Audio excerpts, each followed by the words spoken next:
ሄሎ መስፍኔ፣ አካውንቱን ቼክ አደረክልኝ? ለዚህ ስራ እንዴት እንዳደሰ ያደርጋል? እና ስንት ብር ነው ያለው?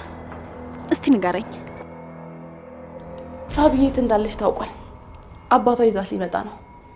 ልጅ ተገኘች። ምንም የሚያስፈራ ነገር የለም። ምን አልሽ? ናርዲ አግኝታሽ ነበር? እንደማታውቂኝ አታስበሲ፣ ታውቂኛለሽ። 570 ብር። ሄሎ አብርሃም፣ ከዚህ በኋላ የጅል ውሳኔ ወስናለሁ ብትል በልጅ ህይወት እንደፈረድኩ ቁጥር። ልዩ፣ አንቺ ለኔ ሁሉ ነገሬ ነሽ። ድፍረቴ፣ ብርታቴ፣ በቃ ሁሉ ነገሬ። ለምን የተፈራረቃችሁ የት የምትበጠብጡት? ተወኝ በቃ ሙልጅ ተወኝ።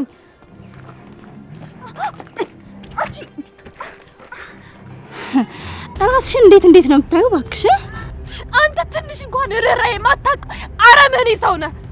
አቧት መጻደቅ። አዲሷ ሚስትክ መጽሐፍ ታስነብብሃለች መሰለኝ። አንጉል ጥቅስ አበዛህብኝ። ሰው በሚወደው ሰው ነው የሚቀናው።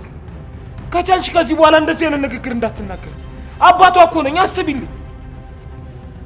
ራስሽ በፈጠርሽው ጨዋታ ራስሽን በጣም እያስጨነቅሽው እኮ ነው። አሁን ምንም ነገር ሳታስቀር ሁሉንም ነገር አንድ በአንድ ንገረኝ።